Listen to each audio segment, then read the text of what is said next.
Good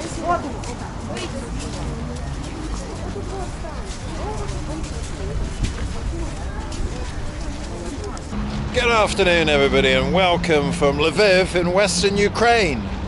Now sorry I've been away for a while, but I've had a bit of sickness. I had the flu for a couple of weeks and some other health problems, so I've been recuperating for the last few weeks. And the reason I'm in Lviv is because it's a very cozy city in winter time, so nice place to relax and catch up with friends. So everybody, I've spent quite a lot of time here in the last 10 years or so. The first time I came here was in November 2010. So back then it was quite a different city because tourism hadn't really taken off at that point. So it really felt like when I first came into Ukraine from the west of the country, felt like I was traveling into the abyss a little bit. So it started to change in about 2014, 2015. The war kicked off. Many Ukrainians fled to other countries. You had more tourists coming into the country, more flights. So Lviv started fulfilling its potential as a tourist city. And we always knew it would. We always knew it'd end up like Prague, Krakow, or somewhere like that. Okay, so just looking around in the market here. I believe this market is here every day, selling all sorts of things. Winter clothing, artwork. Got some old Soviet crap here.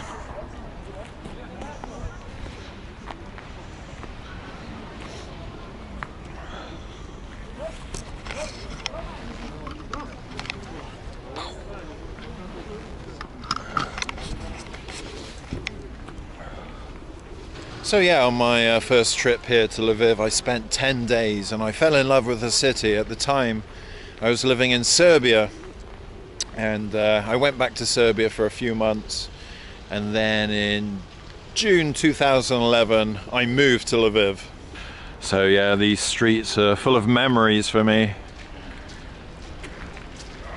Here we have Lesser Ukrainka Street. Some of the businesses that used to be here have suffered due to the pandemic. So guys, I wanted to talk a little bit about the situation here in Lviv at the moment. So there's not many tourists around. Now, a lot of tourists avoid places like Ukraine in January anyway, but we also have the pandemic, of course. And this is dissuading many tourists to the country at the moment. So if you've been following the Western media at the moment, you'll see there's a lot of stories about impending war in Ukraine, and Russia are poised at the border ready to invade. I don't know if they're going to invade or not, but you know, we have to take these stories a bit seriously, even if we don't think they're going to happen. Now, as for myself, I feel pretty kind of safe in Lviv, to be honest, because in my opinion, if Russia did invade, then they're not going to be particularly interested in Western Ukraine, because there's nothing here really for them. You know, in the eastern Ukraine, you've got the mines and the industry, but in Western Ukraine, you really just got IT industry, travel industry, and that's it. So also with Lviv, there's a geographical position of the city which is close to the Polish border. So if the shit did hit the fan, then I can just get on a marshrutka and a couple of hours and I'll be in Poland, hopefully. Now we also need to talk about the financial situation in Ukraine. The hryvnia is plummeting at the moment and inflation's going up, like in many places. So we can see here, look at this currency exchange board. They're constantly changing the rates at the moment because the hryvnia is weakening by the day. It reminds me of in 2015 when the hryvnia really collapsed.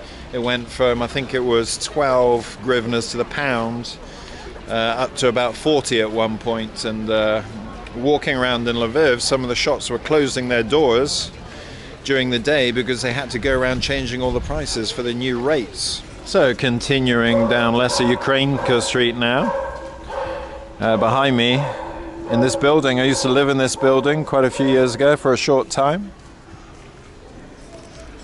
Maybe in the future they have one of those plaques on the walls, you know, when you have a famous person who's been living inside a building, you'll say, Tall Travels lived here for 6 weeks. Now, this street, Lesa Ukrainka, used to be a dead street. There used to be zero cafes, restaurants and things like that. It was a residential street.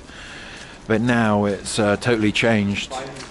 Although some of these new places have closed down by the looks of it. I don't know if it's temporarily because of the time of year or permanently. There's a bar here called Dobry Drug, which means good friend. And yeah, I've been in here quite a few times. So in summertime, a lot of these restaurants here have terraces, so it's quite a bustling street. Some little bar here called The Room. Been in there a couple of times. I think some of these places will be opening in the evening. Oh, there used to be a very nice Italian restaurant here. But looks like it's closed down. Now, just up the street here, we have some kind of Spanish bar called Que Pasa. So this is got quite a party atmosphere at the weekends. Down here we have a bar called Sophie. So this is a wine bar, and the local girls, they absolutely love it. So if you look at a woman's Instagram or her Facebook here in Lviv, then chances are she's been posing outside this place. So you're walking down here on a quiet night, and all of a sudden you see this girl like spread against the wall going like this. So everybody, there's a place here called Rudny Kit. Now this place has been around for 10 years since I first started coming to Lviv, and it's a very strange place because yeah, whenever you walk past, there's nobody inside. The place has had 0 customers for the last 10 years. So they're selling all this kind of bric-a-brac, and I think they have a cafe in there as well. But yeah, it's something very dodgy about this place, let's say. Okay, now here we're at one of the most famous places in central Lviv, Hasava Bar. Now, the story is that Hasava means gas lamp, and apparently the first gas lamp was created in Lviv. So it's a multi-story place, and yeah, I've been coming here for many years. In fact, I used to date a girl here that was a waitress. The tourist bus is looking quiet today, unfortunately. Now here we have a place called Galitska Alchemy. So somebody told me that they make alcoholic candy in here. So not quite sure, it's a pretty new place, I haven't been inside. Here we got the Armenian flag, I think. So maybe it's the Armenian embassy or consulate inside there. Okay, so inside here we've got something very beautiful. It's the Armenian Cathedral of Lviv.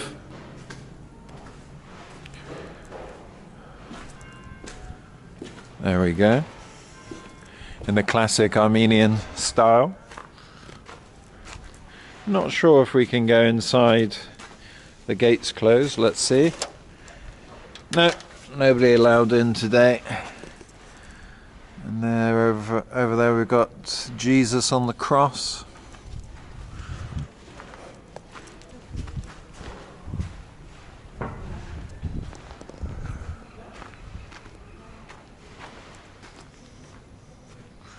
Now, they put up a new building here, and it also goes around the corner, and I don't know what it's going to be. I think maybe a hotel or a shopping centre. By the looks of it, probably a hotel. A big hotel. Okay, chaps, we're getting close to Plosha Renok now. Plosha Renok means Market Square. Here we have a place called Druzy Cafe and Dream Hostel.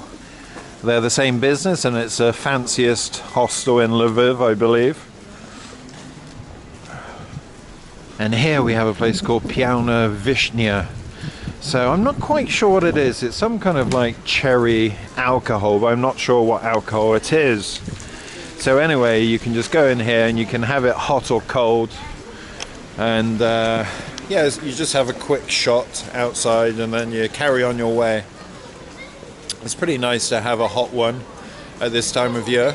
So here we have a massive bar called Pravda. Pravda means truth. And yeah, when I first came to Lviv, this building was an old Soviet-style shopping center. But then in about, I don't know, 2013, 14, something like that, they turned it into this gigantic bar. Now, they make a lot of their own beer inside here. And some of the beers have a political theme. So you've got like a Putin beer, you've got Angela Merkel beer, Barack Obama beer with some political messages. And quite often they have a brass band in there, which is quite entertaining. It's good to see it once at least. Gets a bit annoying after that, to be honest. Now here we have a popular place called Bar Mushli. I believe this is a chain of places. They have them in other cities in Ukraine. So they're selling oysters and champagne in there. Oysters are of course an aphrodisiac, so maybe before you go on a date you might come in here for a few oysters. Although you'll be smelling of seafood for your date, which wouldn't be very nice. Here we have another multi-story fancy bar slash restaurant type place. You can see here they got a panoramic terrace, a riding roof. I think that means extendable roof. A cigar room, a children's cinema, a piano playing more than 500 melodies by itself, a shark aquarium, and they make their own beer. Pretty cool, huh? And here we have the Lviv ice rink. So it's still early afternoon, not too busy at the moment, but later on today this will get busier. Here we have the town hall next to the ice rink and the clock tower. I'm not sure if you can go up there at the moment. One of the most famous restaurants in Lviv, Atlas. Pretty big place, and they have a lovely terrace in summertime. Okay everybody, so we're coming up to the Dominican Cathedral, one of the landmarks in Lviv. Here we have a strip club called Casanova, if you fancy some cheap thrills while you're in Lviv.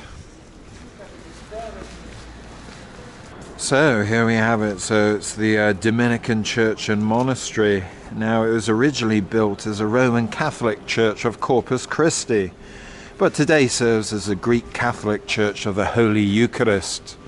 Now I want to tell you a story about the building behind me, because it wasn't always a restaurant and cafe. So I used to live in an apartment up there on the top floor, and I was sharing it with my Australian friend. Now my friend was a bit of an institution in Lviv. He is a very eccentric character, let's say. So what he used to do is, there used to be loads of school groups over here visiting the church, and he'll be on the top floor there leaning out the window. He didn't have his shirt on, and he'll start screaming and shouting. He had all these props like an old telephone, a rubber chicken, and a fake beard. So it's very, very funny. So yeah, we spent a lot of time winding up the local tourists. So another gag that Eddie used to do, he would have all this old clothing and this fake beard, and then he'd start walking around the streets late at night in Lviv, and he's pretending he was a homeless guy, so he'd just go around shouting at everybody. So yeah, very eccentric character, loved his alcohol. And yeah, something of a legend around here. Now over here, a little bit further up, we have another market, and this one is more dedicated to books, but it also has some knickknacks from Soviet days. So let's see if there's any sellers today. Look at this, we've got a bloke selling vinyl and CDs.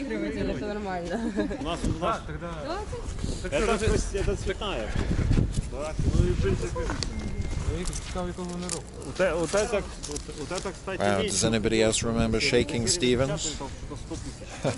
So, there's not many market sellers today, just a skeleton crew of dedicated salesmen. More vinyl. I never saw this vinyl here before. Must be a new thing.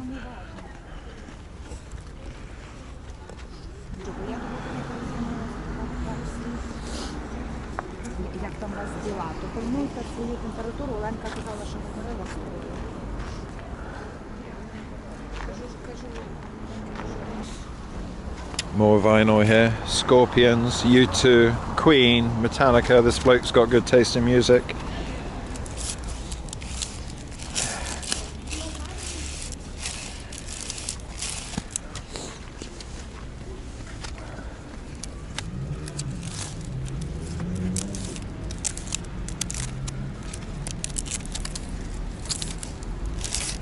Here we have another famous church, the Church of the Assumption.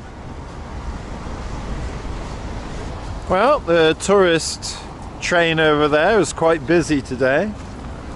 Now, the holidays, today is January the 19th, and the holidays last officially or unofficially until the 20th. So I think many of these tourists will disappear tomorrow.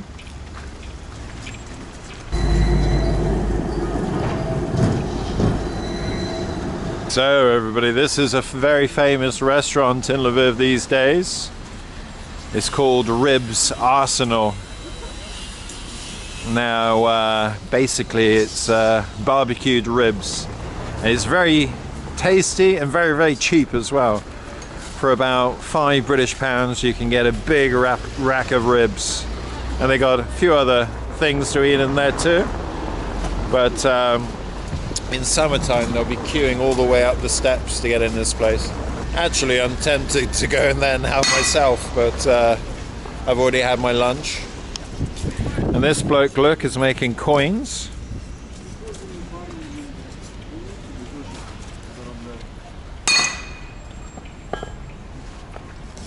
He's got a very strong right hand. Lviv's always had a special place in my heart, you know. Even though I'm not living here anymore, I always come back, you know. Even if I say I'm not going to come back, I still come back. One of the attractions for me in winter time is that it's a European style Ukrainian city, so the center is very condensed. So when it's very cold, that's good because you can walk from your apartment into a cafe, then into another restaurant. You don't have very far to walk. Unlike somewhere like Kiev, for example, where, you know, you're going to have to take public transport a lot more. Now this is a big terrace in summertime, very popular with tourists and locals alike. We got another Piano Vishny over here. It's kind of like being in Italy, Lviv, you know, where they're stopping for an espresso all the time. But the difference is, in Ukraine, they're stopping for a cherry vodka all the time.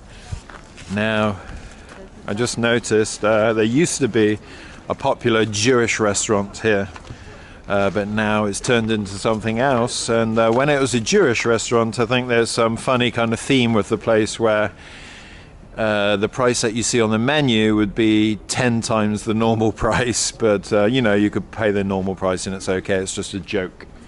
Now here, there's a very famous place. The name escapes me at the moment, I forgot, but basically it was a theme bar, and they had a roof terrace with a car on top of the roof. And the unique thing about this bar, now it's not very politically correct to use the M word for these people, but they had a lot of very short people, let's say, working in this bar. So it was something like out of Willy Wonka. Here's another square here. Now the businesses in Lviv are just changing all the time. Every time I come here, Everything's changed. This used to be some kind of hipster cafe. Now it's a gingerbread gallery, whatever that is. Well, I suppose it's artwork made out of ginger, isn't it? Gingerbread. Over here we got a seafood restaurant. Last night I had dinner in here, and I had sushi, and it was maybe the best sushi I had in Lviv. So that's one of Tour Travels' recommendations. What on earth is this place? Boba and Black. Chicken wings, chips, and bubble tea. I've never had a bubble tea. I've got no idea what a bubble tea is, but very popular these days. Now, since the war broke out years ago, Ukraine has been very much leaning westwards, and you can see that by the businesses you have these days. There's so many hot dog places, burger places, a lot of fast food these days. This one called Nice Guys.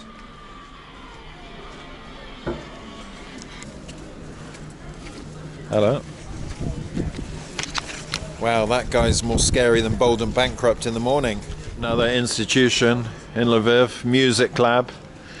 This is one of the few places that's open late, and they got very good rock music in there, so if you fancy a drink at 2-3 o'clock in the morning, then this is not a bad option. Here's another example of how Lviv has become very westernized. We have all-day breakfasts. When I was living here in the early days, 2011, 2012, I was crying out for a proper English breakfast, and now they're doing them all day. This used to be another street that was mostly residential. There's none of this. I think this place was always here, the shisha bar. Shisha has become very, very popular in Ukraine. They banned smoking a few years ago, but now the kids love this shisha.